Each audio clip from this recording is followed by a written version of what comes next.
أكبر الله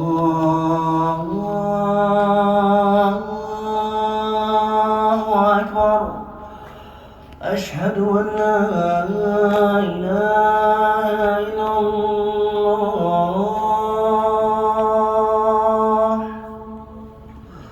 أشهد أن لا إله إلا الله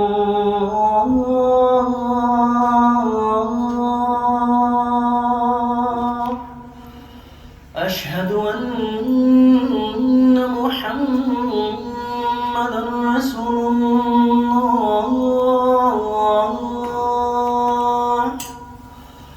أشهد أن محمدًا رسول الله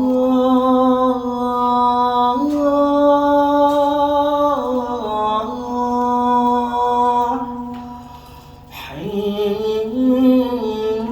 على الصلاة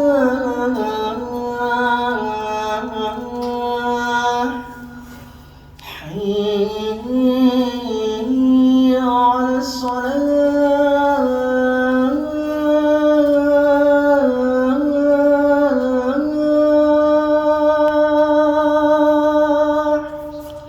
حي على الفلاح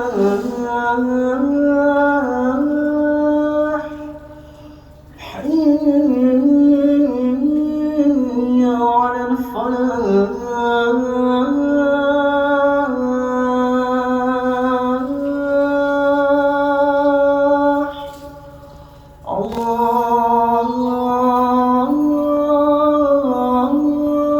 الله أكبر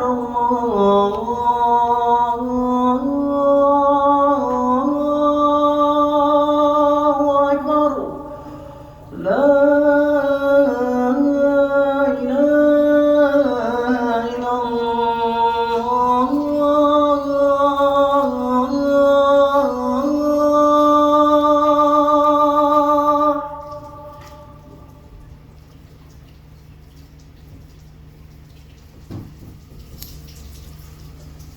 الحمد لله نحمده ونستعينه ونستغفره ونعوذ بالله من شرور أنفسنا ومن سيئات أعمالنا من يهد الله فلا مضل له ومن يضلل فلا هادي له وأشهد أن لا إله إلا الله وحده لا شريك له وأشهد أن محمدا عبده ورسوله يا الذين آمنوا اتقوا الله وقولوا قولا سديدا يصلح لكم أعمالكم ويغفر لكم ذنوبكم ومن يطع الله ورسوله فقد فاز فوزا عظيما. أما بعد إن أصدق الحديث كتاب الله عز وجل وأحسن هدي محمد صلى الله عليه وسلم وشر الأمور محدثاتها وكل محدث في الإسلام بدعة وكل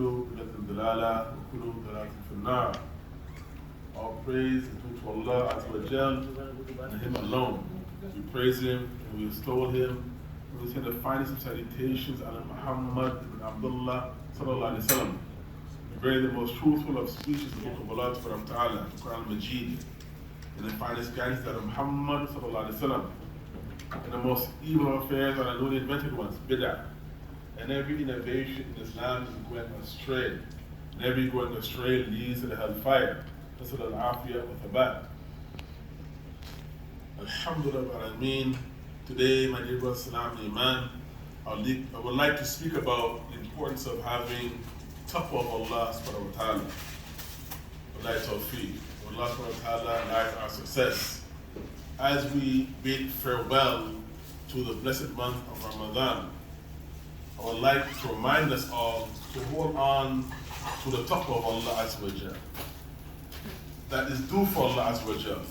Allah Azza wa Jal has stated over and over again in His book, and the Rasul Sallallahu Alaihi Wasallam has stated in numerous narrations that we should have taqwa. وَلَقَدْ أُوصِيَ الَّذِينَ مِنْ قَبْلِكُمْ وَإِيَّاكُمْ لِتَّقُوا اللَّهَ.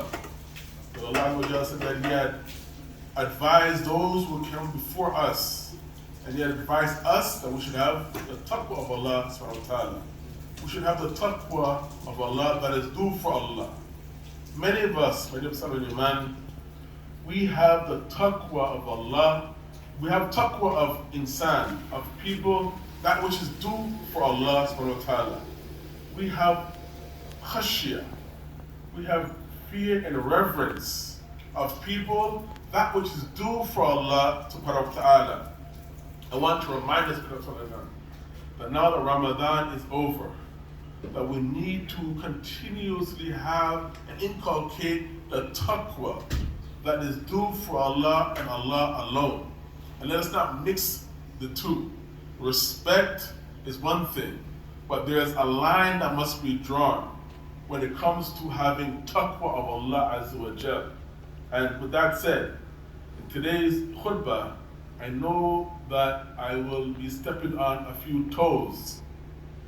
And I know that it will be difficult for many people, but truth must be told. That until and unless we learn to differentiate between our relationships, until and unless we learn to realize that sometimes, and a lot of the times in our lives, if we really and truly want to be people of taqwa, then we have to leave people alone. We have to understand that being a person of taqwa will entail that we align ourselves with those people who are striving to be people of taqwa. I say this because overwhelming majority of us would have been enjoying the month of Ramadan and have been going through the motions as a happy-go-lucky member of every community, and just going through the motions of waking up for suhoor, fasting throughout the day, rushing to whatever masajid, pray behind whatever qari we like to listen to. But in actuality, those people who had the aim of inculcating taqwa, the taqwa of Allah, the taqwa that is due for Allah and Allah alone, will have had an aim, an objective behind their fasting. They would have an aim and objective behind their giving in sadaqat and going to pray, whether in the masajid or the qiyam al-layl. We have to understand, as people of taqwa, there is a hadith, there is a goal behind our virtuous actions and deeds. We're not just another face in the crowd. We were not just going through the motions as a happy-go-lucky Muslim. La. The way to accomplish becoming a person of taqwa will entail that we align ourselves with those people who are people of the Quran and authentic Sunnah. We want to be a person who loves the Quran and Sunnah. And we want to align ourselves with those individuals, not only with lip service, but they say they love the Quran and Sunnah, and they want to follow it according to the fahm, the understanding of the salaf of this ummah. They don't want to be a person who just went through the motions in Ramadan. We have to understand that, alhamdulillah, as I mentioned during the Eid khutbah, that Ramadan was an excellent opportunity for each and every one of us to develop our spirituality. Ramadan was an excellent opportunity for each and every one of us to look and go into the back extremities of our closet and remove those cobwebs and to remove those skeletons that we ignored, that we've been ignoring throughout the year. That's what Ramadan was all about. For us to appreciate that we had that time of self-reflection and to look within ourselves and our environment and those people who we associate with, to really look and understand who we should and shouldn't be with. What are those things that I need to remove from myself so I can become a better person of taqwa? With that said, my dear Muslim, our community, like any other community, will have within it elements that need to be removed. And I say this with a grain of salt that there isn't anything that can compare to the flawless Islamic way of life. But our community, just like any other community, will have segments and pockets and individuals in it who are just toxic by nature, who have an understanding that is eroding to the pure and flawless Islamic way of life. Islam is a beautiful way of life. It is a blessed way of life. With that said, my dear man, we have to understand that our life on this planet is very short. It's limited. And it does not make any sense for us to remain in the company of toxic individuals. I will repeat. Our lives on this planet, as the Rasul Sallallahu Alaihi Wasallam said that it's between 60 and 65 years. If we're giving more than that, that is a gift from Allah Subhanahu wa Ta'ala. So it does not make sense for any wise person who is striving to be a person of taqwa to waste our time with toxic individuals. Why do I say this?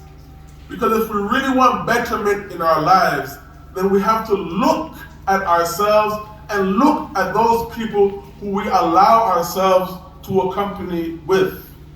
And how do we know that certain individuals are toxic in our environment? We know ourselves.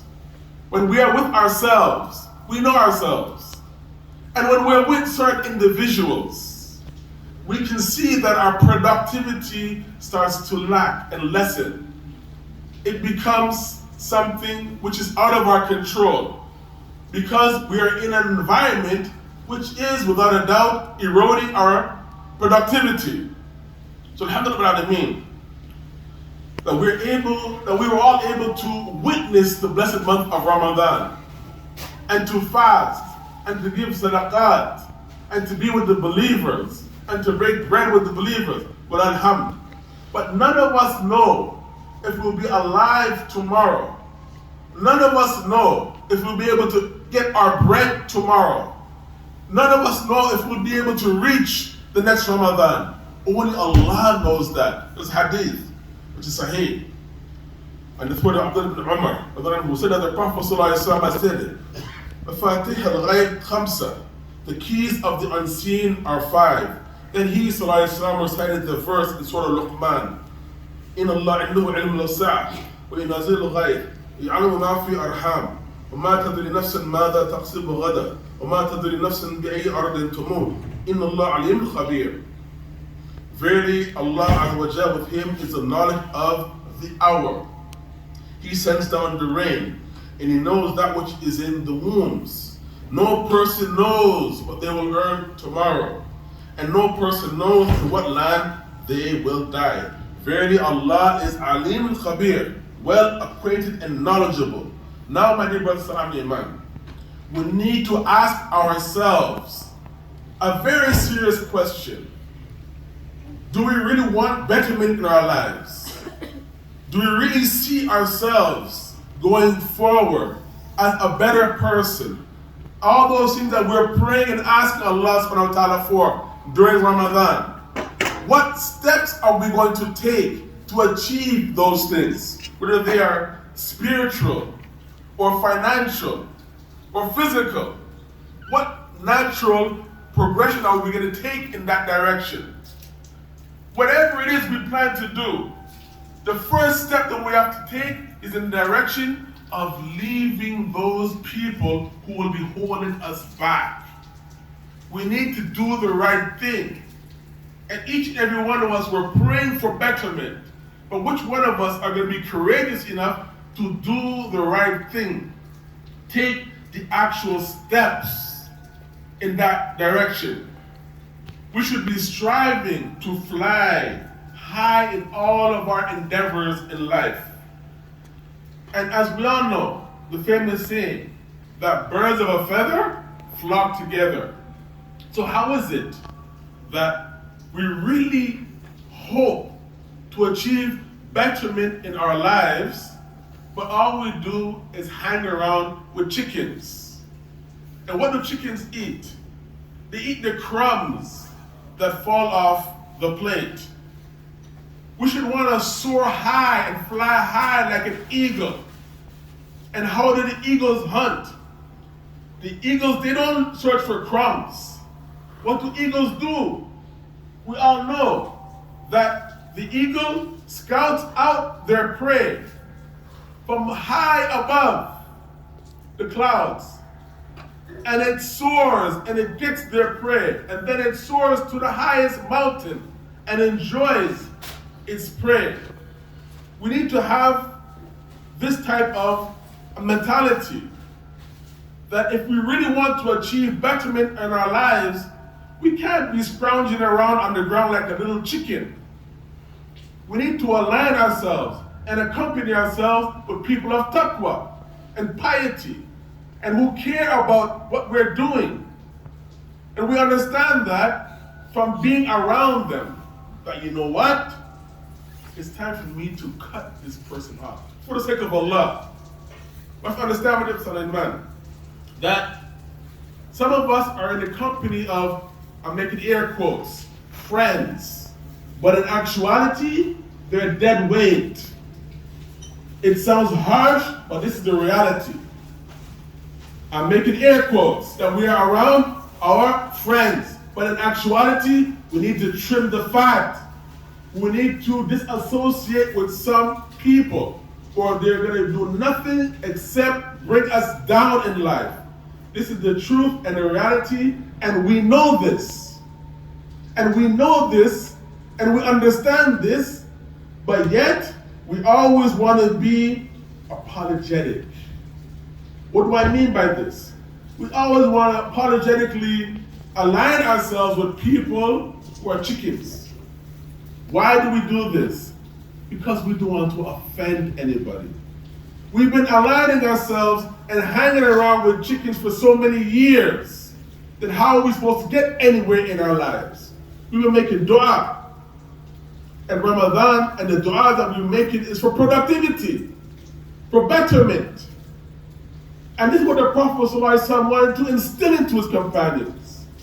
When he said, for example, أختم خمسة قبل خمس, grab onto, hold onto, أختم, 5 before 5. Hold on to that goat, that sheep. Benefit from 5 things before 5 things come upon us.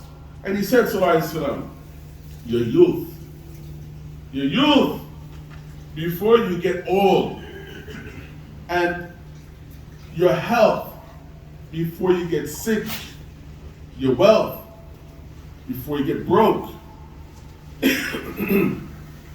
your life before your death, before you get busy, your free time before you get busy, and your life before your death. This mindset, my dear brothers and man, must come with taqwa. The taqwa of Allah. The taqwa that is due for Allah and Allah alone. If we really want to excel in life, and we really want betterment in our lives, then we must be courageous enough to step outside of our comfort zone. What does this mean? That we've been fasting, we've been giving, in charity, in sadaqah. We've been doing so many good things because we want Allah subhanahu wa ta'ala to look at us favorably. But at the same time, we don't want to change anything about ourselves. We're still going to the same places. We're still texting and calling the same people and wasting time on Instagram Reels. Doing what? When we're supposed to be doing things that are productive with our lives. We're wasting time, and we're allowing people to waste our time. I said this before, and I will always say this, that our lives are an amana, a trust from Allah subhanahu wa ta'ala. And it's a tremendous gift from Allah subhanahu wa ta'ala that He has allowed us to see the blessed month of Ramadan and to be able to fast and do all of those virtuous deeds. But there will come a time when we must trim the fat from our surroundings. If we really want to get somewhere in our lives, then we have to have better time management and know who we are with. This is, my dear Muslim man, without exception, Muslim or non-Muslim, because we know that there are toxic elements within our community, within every community. Islam is perfect, it is flawless, but it's we who give a bad name to Islam, especially, my dear Muslim man, when we are able to recognize the toxic individuals in our surroundings. It's the time for us to wake up. Allah here reminds us in His book, يا الذين آمنوا كونوا قوامين لله شهداء بالقسط ولا يجرمنكم شنآن قوم على أن لا تعدلوا اعدلوا هو أقرب للتقوى واتقوا الله إن الله خبير بما تعملون. All you who have attained faith, stand out firmly for justice. Stand out firmly for Allah with justice. And let not your aversion for people cause you to not be just. Be just. Be just. That is closer to taqwa. Allah is well acquainted with what we do. Subhanallah. Allah subhanahu wa ta'ala is reminding us that we should not allow our infatuation with individuals or with certain places to cause us to not be just. We need to be just even against ourselves, starting with ourselves. We need to be just. We're oppressing ourselves and we're giving a bad look to the community. But we're finding ourselves in certain places and with individuals who we know we shouldn't be around. SubhanAllah. Let us not get carried away with our feelings of infatuation for individuals or people. Let us not get carried away by not wanting to hurt people's feelings. We have to understand that being a person of adala will require taqwa. We have to understand that being a person of justice will require taqwa. Subhanallah. And these, my dear Muslim man, will require that we look within ourselves. We look at those people who are around us and we evaluate what we are doing, what we are saying, and the time that we're investing into these situations. The deen, as I said, my dear Muslim man, is flawless, but we do have pockets of individuals who have a distorted understanding of Islam. We all know, my dear Muslim man, that people will distort things, and people will look in our eyes as something strong and tough, but in actuality, they're a zalim. What do I mean by this? Many of us will be feeling a certain way about what I'm going to say, but it's the truth. It is the truth, and the truth must be told. That this Ummah of Muhammad Sallallahu Alaihi Wasallam is the best and it's the highest in the eyes of Allah. When we are acting and following the Quran and authentic Sunnah. But in actuality, we have many men who are distorting the ayat and the hadith. And they are using the understanding in a flawless understanding. They're using the deen in a flawed understanding. What do I mean? That so many men are having their women in an oppressive situation. So many women are living with men who are very oppressive, and they're undergoing physical and psychological abuse. And you will have these men come to us and say that there are two sides to every story. Okay, that is so true.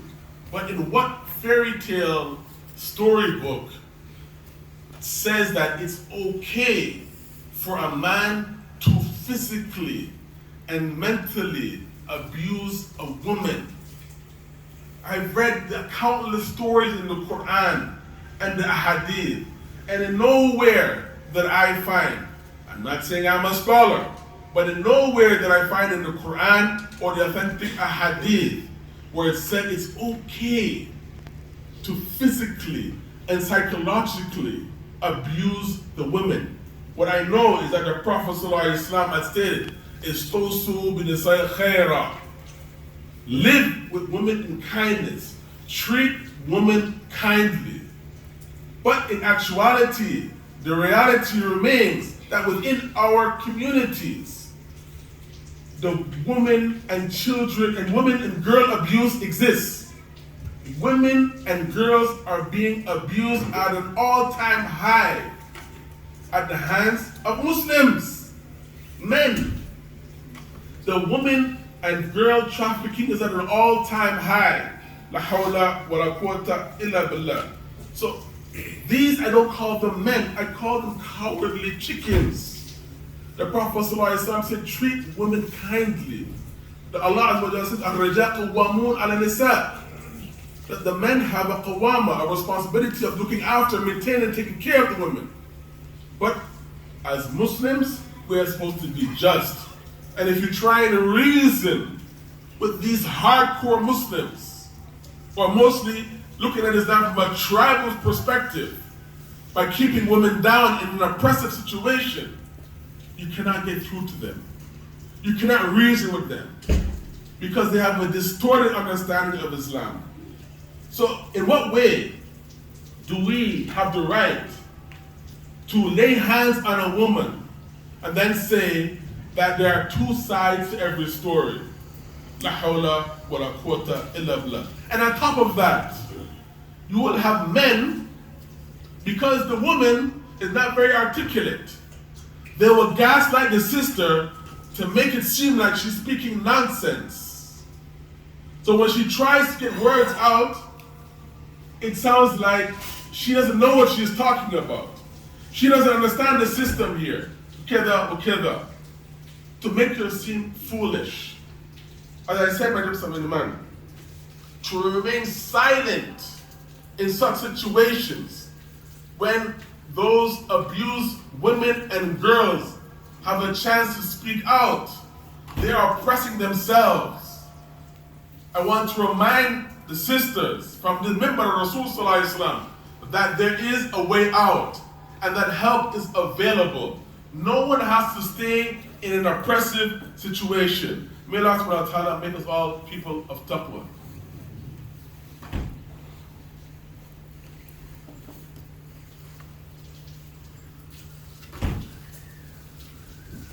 Bismillah, salatu salam ala Rasulullah wa ala alihi wa sahbihi wa sallam. As I mentioned, my dear man, that Ramadan has come and went.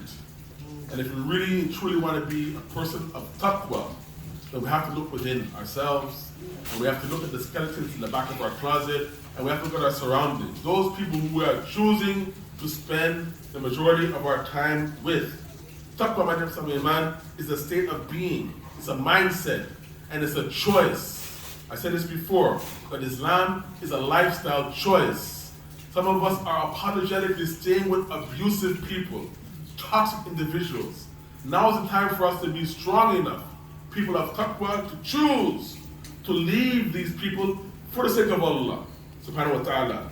As I mentioned in my dear man, that the relationships that we have and we keep are something which is from Allah subhanahu wa ta'ala. Allah Azza wa Jal has given us a choice, to choose who we choose to stay with. And as I told before, that the choice has been established in the heavens. There's a hadith, which is Sahih Muslim, that the Prophet ﷺ has stated that al-arwah junud mujannada, وما تعرف منها اختلف وما تنكر منها اختلف. The souls are troops collected together. They came close upon what they recognized from one another in the heavens, and they differ and reject one another from that which they recognize in the heavens. So the Prophet ﷺ is explaining to us that we do not have to force our relationships on people. If we are in a situation that does not feel comfortable, then do not force yourself to remain in that uncomfortable situation. If we want to do something that is not feasible, then let us make dua and ask Allah, and Allah subhanahu wa ta'ala will show us the way.